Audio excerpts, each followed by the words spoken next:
ದಕ್ಷಿಣ ಆಫ್ರಿಕಾದಲ್ಲಿ ರಾಜಕೀಯ ಪ್ರಕ್ಷುಬ್ಧತೆ ತಲೆದೋರಿದೆ. ಅಲ್ಲಿನ ಸರ್ಕಾರ ಪತನದ ಕಡೆಗೆ ಹೋಗ್ತಾ ಇರುವಂತೆ ಕಾಣ್ತಾ ಇದೆ. ದಕ್ಷಿಣ ಆಫ್ರಿಕಾ ಒಂದು ಕಾಲದಲ್ಲಿ ವರ್ಣಭೇದ ನೀತಿ ಮತ್ತು ಜನಾಂಗೀಯತೆಯ ವಿರುದ್ಧ ಹೋರಾಡಿದ ದೇಶ.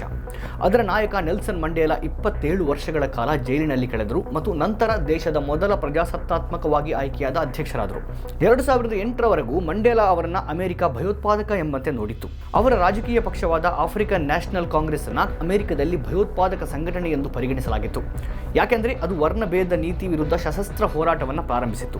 ಆದರೆ ಇಂದು ಜಗತ್ತು ನೆಲ್ಸನ್ ಮಂಡೇಲಾ ಅವರನ್ನ ದುಷ್ಟತನದ ವಿರುದ್ಧದ ಯಶಸ್ವಿ ಹೋರಾಟದ ಸಂಕೇತವೆಂದು ನೋಡ್ತಾ ಇದೆ. ಅವರು ಗಾಂಧಿಯವರ ಮೌಲ್ಯಗಳನ್ನು ಅಳವಡಿಸಿಕೊಂಡವರಾಗಿದ್ದರು. ಇಂದು ಮಂಡೇಲಾ ಅವರ ದೇಶ ರಾಜಕೀಯ ಬಿಕ್ಕಟ್ಟನ್ನು ಎದುರಿಸ್ತಾ ಇದೆ.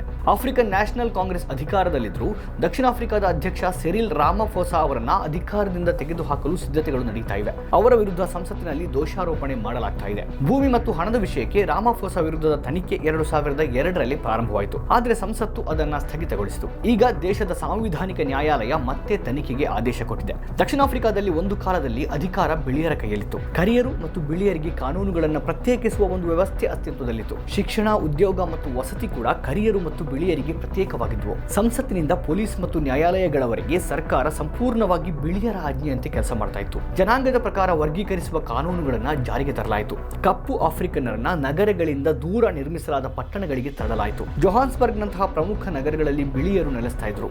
ಆದರೆ ಕಪ್ಪು ಜನರು ಇರುವ ಪ್ರದೇಶಗಳಲ್ಲಿ ಮೂಲಭೂತ ಸೌಕರ್ಯಗಳು ಸಹ ಸರಿಯಾಗಿರಲಿಲ್ಲ. ಶಿಕ್ಷಣ ವ್ಯವಸ್ಥೆಯಲ್ಲೂ ಕಪ್ಪು ಜನರು ಉನ್ನತ ಶಿಕ್ಷಣ ಅಥವಾ ಉನ್ನತ ಹುದ್ದೆಗಳನ್ನು ಪಡೆಯುವುದನ್ನು ತಡೆಯುವ ಉದ್ದೇಶವಿತ್ತು. ಅವರು ಕಡಿಮೆ ಸಂಬಳದ ಕೆಳಮಟ್ಟದ ಕೆಲಸಗಳಿಗೆ ಸೀಮಿತರಾಗುವಂತೆ ಮಾಡಲಾಯಿತು. ಕಪ್ಪು ಜನರು ಪ್ರಯಾಣಿಸಲು ಪಾಸ್ ಕೊಂಡೊಯ್ಯಬೇಕಿತ್ತು. ಅವರು ಎಲ್ಲಿಗೆ ಹೋಗಬಹುದು ಎಂಬುದನ್ನು ಸೂಚಿಸುವ ದಾಖಲೆ ಅದಾಗಿತ್ತು. ಆ ದಾಖಲೆ ಇಲ್ಲದಿದ್ದರೆ ಪೊಲೀಸರು ಅವರನ್ನು ಬಂಧಿಸಬಹುದಿತ್ತು. ಇದೆಲ್ಲವೂ ಕೇವಲ ಸಾಮಾಜಿಕ ತಾರತಮ್ಯವಾಗಿರದೆ ಜನಾಂಗದ ಆಧಾರದ ಮೇಲೆ ಜನರ ಜೀವನವನ್ನು ನಿಯಂತ್ರಿಸುವ ಕಾನೂನುಬದ್ಧ ವ್ಯವಸ್ಥೆಯಾಗಿತ್ತು. ಮಂಡೇಲಾ ಈ ವ್ಯವಸ್ಥೆಯ ವಿರುದ್ಧ ನಿಂತರು. ಆಫ್ರಿಕನ್ ನ್ಯಾಷನಲ್ ಕಾಂಗ್ರೆಸ್ ಶಾಂತಿಯುತ ಚಳವಳಿಗಳನ್ನು ನಡೆಸ್ತಾ ಇತ್ತು. ಆದರೆ ಬಿಳಿಯರ ಸರ್ಕಾರ ಮಾತ್ರ ಪ್ರತಿಭಟನಾಕಾರರ ಮೇಲೆ ಗುಂಡು ಹಾರಿಸುವುದು, ಬಂಧನದಂತಹ ಕಠಿಣ ಕ್ರಮಗಳ ಮೂಲಕ ಚಳವಳಿಯನ್ನು ಹತ್ತಿಕ್ಕುವ ಪ್ರಯತ್ನವನ್ನು ಮಾಡಿತು. 1960ರ ಹತ್ಯಾಕಾಂಡದಲ್ಲಿ ಪೊಲೀಸರು ಶಾಂತಿಯುತ ಕಪ್ಪು ಪ್ರತಿಭಟನಾಕಾರರ ಮೇಲೆ ಗುಂಡು ಹಾರಿಸಿದರು. 69 ಜನರು ಸಾವನ್ನಪ್ಪಿದರು. ಈ ಹತ್ಯಾಕಾಂಡದ ನಂತರ ಸರ್ಕಾರ ಎಎನ್ಸಿಯನ್ನು ನಿಷೇಧಿಸಿತು. ಕಡೆಗೆ ಮಂಡೇಲಾ ಎಎನ್ಸಿ ಒಳಗೆ ಸಶಸ್ತ್ರ ವಿಭಾಗವನ್ನು ರಚಿಸಿದ್ರು ಮತ್ತು ಹಿಂಸಾಚಾರದ ಹಾದಿಗೆ ಹೊರಳಿದ್ರು. ಅವರನ್ನು 1962ರಲ್ಲಿ ಬಂಧಿಸಲಾಯಿತು ಮತ್ತು ಸರ್ಕಾರದ ವಿರುದ್ಧ ಸಂಚಿನ ಆರೋಪವನ್ನು ಹೊರಿಸಿ ಜೀವಾವಧಿ ಶಿಕ್ಷೆಯನ್ನು ವಿಧಿಸಲಾಯಿತು. ಅವರು 27 ವರ್ಷಗಳ ಕಾಲ ಜೈಲಿನಲ್ಲಿದ್ದರು. ಅವರನ್ನು ಬೆಂಬಲಿಸಿ ದಕ್ಷಿಣ ಆಫ್ರಿಕಾದ ಒಳಗೆ ಮತ್ತು ಹೊರಗೆ ಪ್ರತಿಭಟನೆಗಳು ನಡೆದವು. ಪ್ರಪಂಚದಾದ್ಯಂತ ದೇಶಗಳು ದಕ್ಷಿಣ ಆಫ್ರಿಕಾದ ಸರ್ಕಾರದ ಮೇಲೆ ಒತ್ತಡ ತಂದವು. ವರ್ಣಭೇದ ನೀತಿಯ ವಿರುದ್ಧ ಅಂತಾರಾಷ್ಟ್ರೀಯ ಅಭಿಯಾನ ಪ್ರಾರಂಭವಾಯಿತು. ಪರಿಣಾಮವಾಗಿ 1990ರಲ್ಲಿ ಮಂಡೇಲಾ ಜೈಲಿನಿಂದ ಬಿಡುಗಡೆಯಾದರು ಮತ್ತು 1994ರಲ್ಲಿ ದೇಶದಲ್ಲಿ ಮೊದಲ ಚುನಾವಣೆ ನಡೆಯಿತು. ಅದರಲ್ಲಿ ಎಎನ್ಸಿ ಗೆದ್ದಿತು ಮತ್ತು ಮಂಡೇಲಾ ದಕ್ಷಿಣ ಆಫ್ರಿಕಾದ ಮೊದಲ ಕಪ್ಪು ಅಧ್ಯಕ್ಷರಾದರು. ತರುವಾಯ ಆಫ್ರಿಕನ್ ನ್ಯಾಷನಲ್ ಕಾಂಗ್ರೆಸ್ ದೇಶದ ಅತಿದೊಡ್ಡ ಪಕ್ಷ ಆಯಿತು. ಮಂಡೇಲಾ ನಾಯಕತ್ವದಲ್ಲಿ ದೇಶದ ಹಳೆಯ ನೀತಿಗಳನ್ನು ಬದಲಾಯಿಸಲಾಯಿತು. ಆದರೂ ಸರ್ಕಾರದಲ್ಲಿನ ಎಲ್ಲರೂ ಎಎನ್ಸಿಗೆ ಸೇರಿದವರಾಗಿದ್ದರು ಮತ್ತು ಸರ್ಕಾರ ನಡೆಸುವ ಕೌಶಲ್ಯ ಅವರಿಗೆ ಇರಲಿಲ್ಲ. ಮಂಡೇಲಾ ನಂತರ ಥಾಬೋ ಎಂಬಿಕಿ ದೇಶದ ಆಡಳಿತ ವಹಿಸಿಕೊಂಡರು ಮತ್ತು ನಂತರ ಜಾಕೋಬ್ ಜುಮಾ ಯುಗ ಪ್ರಾರಂಭವಾಯಿತು. ಈ ಅವಧಿಯಲ್ಲಿ ದಕ್ಷಿಣ ಆಫ್ರಿಕಾದ ರಾಜಕೀಯದಲ್ಲಿ ಪ್ರಮುಖ ಬದಲಾವಣೆಗಳಾದವು. ಜುಮಾ ಅವರ ಅಧಿಕಾರಾವಧಿಯಲ್ಲಿ ವ್ಯಾಪಕ ಭ್ರಷ್ಟಾಚಾರ ನಡೆಯಿತು. ಭಾರತೀಯ ಮೂಲದ ಅಜಯ್ ಗುಪ್ತಾ, ಅತುಲ್ ಗುಪ್ತಾ ಮತ್ತು ರಾಜೇಶ್ ಗುಪ್ತಾ ಎಂಬ 3 ಸಹೋದರರು ಜುಮಾ ಅವರೊಂದಿಗೆ ನಿಕಟ ಸ್ನೇಹವನ್ನು ಹೊಂದಿದ್ರು. ಗುಪ್ತಾ ಕುಟುಂಬವೇ ಯಾರು ಮುಖ್ಯಮಂತ್ರಿಯಾಗಬೇಕು ಮತ್ತು ಯಾರು ಸರ್ಕಾರಿ ಗುತ್ತಿಗೆಗಳನ್ನು ಪಡೆಯಬೇಕು ಎಂಬುದನ್ನು ನಿರ್ಧರಿಸ್ತಾ ಇತ್ತು ಎಂಬ ಆರೋಪಗಳಿದ್ವು. ಗುಪ್ತಾ ಕುಟುಂಬದ ಜನರೇ ಸರ್ಕಾರಿ ಕಂಪನಿಗಳಲ್ಲಿದ್ದರು ಮತ್ತು ಆ ಕಂಪನಿಗಳಿಂದ ಶತಕೋಟಿ ಮೌಲ್ಯದ ಒಪ್ಪಂದಗಳನ್ನು ಅದು ಪಡೆದುಕೊಂಡ ಆರೋಪಗಳಿದ್ದವು. 2013ರಲ್ಲಿ ವಿವಾದ ಹೆಚ್ಚಾಯಿತು. ಆ ವರ್ಷ ಗುಪ್ತಾ ಕುಟುಂಬದ ಅತಿಥಿಗಳನ್ನು ಹೊತ್ತ ಖಾಸಗಿ ವಿಮಾನ ನೇರವಾಗಿ ದಕ್ಷಿಣ ಆಫ್ರಿಕಾದ ವಾಯುಪಡೆಯ ನೆಲೆಯಲ್ಲಿ ಇಳಿಯಿತೆಂದು ಹೇಳಲಾಯಿತು. ಈ ಘಟನೆಯ ನಂತರ ಗುಪ್ತಾ ಕುಟುಂಬ ಸರ್ಕಾರದಲ್ಲಿ ಹೆಚ್ಚಿನ ಪ್ರಭಾವ ಹೊಂದಿದೆ ಎಂದು ಜನರು ಭಾವಿಸಿದರು. ಪರಿಣಾಮವಾಗಿ ಜುಮಾ ಮೇಲೆ ಒತ್ತಡ ಹೆಚ್ಚಾಯಿತು. ಅವರು ರಾಜೀನಾಮೆ ನೀಡಬೇಕಾಯಿತು. ಗುಪ್ತಾ ಸಹೋದರರು ದೇಶ ತೊರೆದು ದುಬೈಗೆ ಹೋದರು.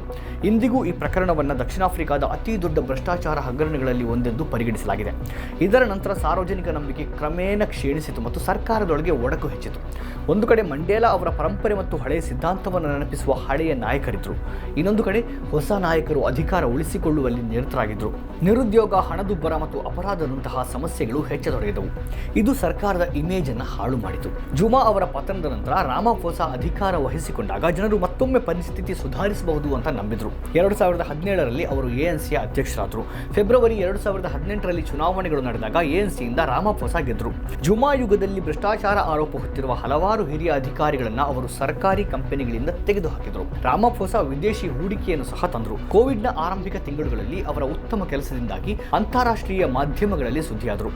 ರಾಮಾಫೋಸಾ ಇತರ ನಾಯಕರಿಗಿಂತ ಉತ್ತಮವಾಗಿ ಕೆಲಸ ಮಾಡ್ತಾ ಇದ್ದಾರೆ ಎಂದು ಹೇಳಲಾಗ್ತಾ ಇತ್ತು. ಆದರೆ 2020ರಲ್ಲಿ ಅವರ ರಾಜಕೀಯ ಜೀವನಕ್ಕೆ ಕಳಂಕ ತಂದ ಫಾರ್ಮ್ ಗೇಟ್ ಹಗರಣ ನಡೆಯಿತು. ರಾಮಾಫೋಸಾ ಅವರ ಜಮೀನಿನಲ್ಲಿ ಒಂದು ದೊಡ್ಡ ಕಳ್ಳತನ ಅಥವಾ ದರೋಡೆ ನಡೆದಿದೆ ಎನ್ನಲಾಯಿತು. ಆದರೆ ಸರ್ಕಾರ ಭದ್ರತಾ ಸಂಸ್ಥೆಗಳ ಸಹಾಯದಿಂದ ಈ ಕಳ್ಳತನವನ್ನ ಮರೆಮಾಡಿದೆ ಎನ್ನಲಾಯಿತು. ಕಳ್ಳರು ದೊಡ್ಡ ಪ್ರಮಾಣದ $ಗಳನ್ನು ಕದ್ದಿದ್ದಾರೆ. ಹಣವನ್ನ ಸೋಫಾದೊಳಗೆ ಮರೆಮಾಡಲಾಗಿತ್ತು. ಅದು ಕಪ್ಪು ಹಣವೆಂದು ಆರೋಪಿಸಲಾಯಿತು. ರಾಮಾಫೋಸಾ ಅವರು ಎಮ್ಮೆಗಳ ಮಾರಾಟದಿಂದ ಬಂದ ಹಣ ಅದು ಎಂದರು. ಅವರ ಪ್ರಕಾರ ಹಣದ ಮೊತ್ತ $5,80,000. ಆದರೆ ವಿರೋಧ ಪಕ್ಷ ಸುಮಾರು $4 ಮಿಲಿಯನ್ ಅಂತ ಹೇಳ್ತದೆ. ಅಧ್ಯಕ್ಷರ ವೈಯಕ್ತಿಕ ಅಂಗರಕ್ಷಕರು ಕೆಲವು ವ್ಯಕ್ತಿಗಳನ್ನು ಅಪಹರಿಸಿದ್ದಾರೆ ಎಂದು ವಿರೋಧ ಪಕ್ಷ ಆರೋಪಿಸಿದೆ. ಆದರೆ ರಾಮಾಫೋಸಾ ಈ ಎಲ್ಲ ಆರೋಪಗಳನ್ನು ನಿರಾಕರಿಸಿದರು. ಆದರೆ ಅಧ್ಯಕ್ಷರು ತಮ್ಮ ಖಾಸಗಿ ಜಮೀನಿನಲ್ಲಿ ಇಷ್ಟು ದೊಡ್ಡ ಪ್ರಮಾಣದ ಹಣವನ್ನು ಯಾಕೆ ಇಟ್ಟುಕೊಳ್ತಾರೆ ಎಂಬ ಪ್ರಶ್ನೆ ಹಾಗೆಯೇ ಉಳಿಯಿತು. ರಾಮಾಫೋಸಾ ಭ್ರಷ್ಟಾಚಾರ ವಿರೋಧಿ ಅಭಿಯಾನದಿಂದ ಗುರುತಿಸಿಕೊಂಡಿದ್ದರಿಂದ ಈ ವಿಷಯ ಇನ್ನಷ್ಟು ಗಂಭೀರವಾಯಿತು. ಭ್ರಷ್ಟಾಚಾರ ನಿರ್ಮೂಲನೆ ಮಾಡಲು ಬಂದ ನಾಯಕನೇ ಭ್ರಷ್ಟ ಎಂದು ವಿರೋಧ ಪಕ್ಷಗಳು ಹೇಳ್ತಾ ಇವೆ.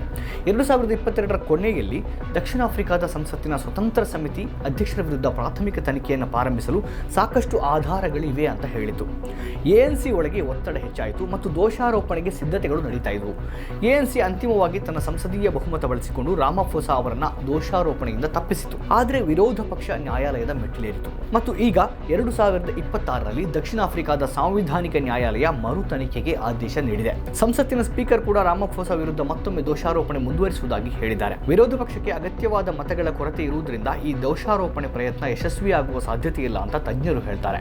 ಆದರೂ ಈ ವಿವಾದ ANCಯ ಪತನಕ್ಕೆ ಕಾರಣವಾಗಬಹುದು ಎಂದು ಹೇಳಲಾಗ್ತಾ ಇದೆ. 2024ರಲ್ಲಿ ನಡೆದ ಚುನಾವಣೆಯಲ್ಲಿ ANC ತನ್ನ ಬಹುಮತವನ್ನು ಕಳೆದುಕೊಂಡಿತು. ಅದು ಸ್ವಂತ ಬಲದ ಮೇಲೆ ಸರ್ಕಾರ ರಚಿಸಲು ಸಾಧ್ಯವಾಗದೆ ಇತರ ಪಕ್ಷಗಳೊಂದಿಗೆ ಸೇರಿ ಸರ್ಕಾರ ರಚಿಸಬೇಕಾಯಿತು. ಮುಂದಿನ ಚುನಾವಣೆಗಳು 2029ರಲ್ಲಿ ನಡೆಯಲಿವೆ. ರಾಮಾಫೋಸಾ ವಿವಾದ ಬಗೆಹರಿಯದಿದ್ದರೆ ANC ಉಳಿವು ಕಷ್ಟವಾಗಿರುತ್ತೆ. ಆಫ್ರಿಕಾದ ಅತ್ಯಂತ ಪ್ರಭಾವಶಾಲಿ ಆರ್ಥಿಕತೆಗಳಲ್ಲಿ ಒಂದೆಂದು ಗುರುತಿಸಿಕೊಂಡಿದ್ದ ದಕ್ಷಿಣ ಆಫ್ರಿಕಾದ ಸ್ಥಾನ ದುರ್ಬಲಗೊಳ್ತಾ ಇದೆ. ದಕ್ಷಿಣ ಆಫ್ರಿಕಾ ಅಂತಾರಾಷ್ಟ್ರೀಯ ಕೋರ್ಟ್ನಲ್ಲಿ ಇಸ್ರೇಲ್ ವಿರುದ್ಧ ನರಮೇಧ ಪ್ರಕರಣ ದಾಖಲಿಸಿದೆ.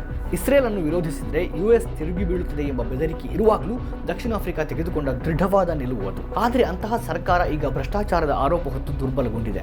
ವಿರೋಧಿಗಳಿಗೆ ಮಾತನಾಡಲು ಮತ್ತೊಂದು ಅವಕಾಶ ಸಿಕ್ಕಿದೆ. ರಾಮಾಫೋಸಾ ವಿರುದ್ಧದ ಆರೋಪಗಳು ಗಂಭೀರವಾಗಿವೆ. ನ್ಯಾಯಾಲಯ ಅವರ ವಿರುದ್ಧ ತನಿಖೆಗೆ ಆದೇಶಿಸಿದೆ.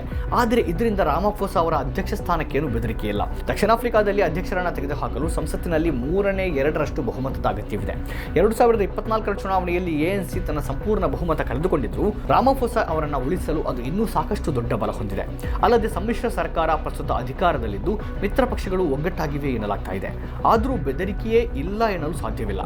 ಮನಸ್ಸು ಮಾಡಿದರೆ ಅವರದೇ ಪಕ್ಷ ANC ಅವರನ್ನು ತೆಗೆದುಹಾಕಬಹುದು. ಬಹುಶಃ ಅಂತಹ ದಿನಗಳು ದೂರವಿಲ್ಲ ಎಂದೇ ಹೇಳಲಾಗ್ತಾ ಇದೆ. ನಮ್ಮ ಕಾರ್ಯಕ್ರಮಗಳನ್ನು ನೀವು ನೋಡ್ತಾ ಇದ್ರೆ ನಮ್ಮ ಚಾನೆಲ್ ಅನ್ನ ಸಬ್ಸ್ಕ್ರೈಬ್ ಮಾಡಿ, ಪಕ್ಕದ ಬೆಲ್ ಐಕಾನ್ ಒತ್ತಿ ನಮ್ಮನ್ನ ಬೆಂಬಲಿಸಿ. ಹಾಗೆ ನಮ್ಮ ಕಾರ್ಯಕ್ರಮಗಳನ್ನ ಲೈಕ್ ಮಾಡಿ, ಕಮೆಂಟ್ ಮಾಡಿ, ಅದನ್ನ ಬೇರೆಯವರಿಗೂ ವಾಟ್ಸ್ಆಪ್ ಮೂಲಕ ಶೇರ್ ಮಾಡಿ. ನೀವು ಹೀಗೆ ಮಾಡಿದಾಗ ನಮ್ಮ ಚಾನೆಲ್ ಇನ್ನಷ್ಟು ಮತ್ತಷ್ಟು ಜನರಿಗೆ ತಲುಪಲು ನೀವು ನಮ್ಮೊಂದಿಗೆ ಸಹಕರಿಸಿದ ಹಾಗಾಗುತ್ತೆ. ಇದು ನೀವು ಯಾವುದೇ ಖರ್ಚಿಲ್ಲದೆ ಕೆಲವೇ ಸೆಕೆಂಡುಗಳಲ್ಲಿ ನೀಡಬಹುದಾದ ಸಹಕಾರ. ಧನ್ಯವಾದಗಳು.